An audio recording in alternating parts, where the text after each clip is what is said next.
Ayan, ang kulit ni Luna. Ayan. Ay! Nilalaruan niya yung yung cartoon na ginupit ko. Wala kasing laruan ito eh. Yan si Luna. Girl siya. Tapos yun naman si Cookie. Ayan, buntis siya, no? Ginawan ko na siya ng lagayan ng baby. Sa cartoon mo na siya. Ayan. Kasi malapit na siyang manganak. Gusto niya yung ganyan.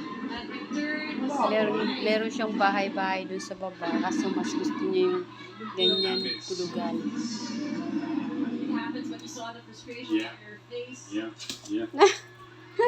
Ang cute! Luna! Luna!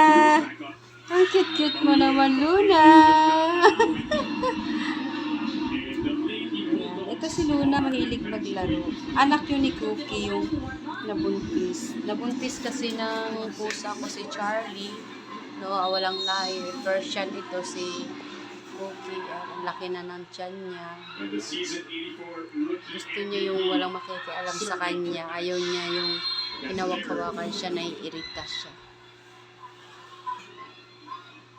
Ito naman si Kulit. Lunang Kulit! Luna! Ayan. Bali tatlo yung pusa ko. Nasa kabila yung isa, dinala ko si Charlie. Kasi baka mamaya, buntisin itong si Luna, babae, dadami na naman. Yun, pangalawa na itong pagbubuntis ni Cookie. Pinamigay ko. May lahi naman kasi Persian, no? So, yung nakubi sa kanya, askal lang yun.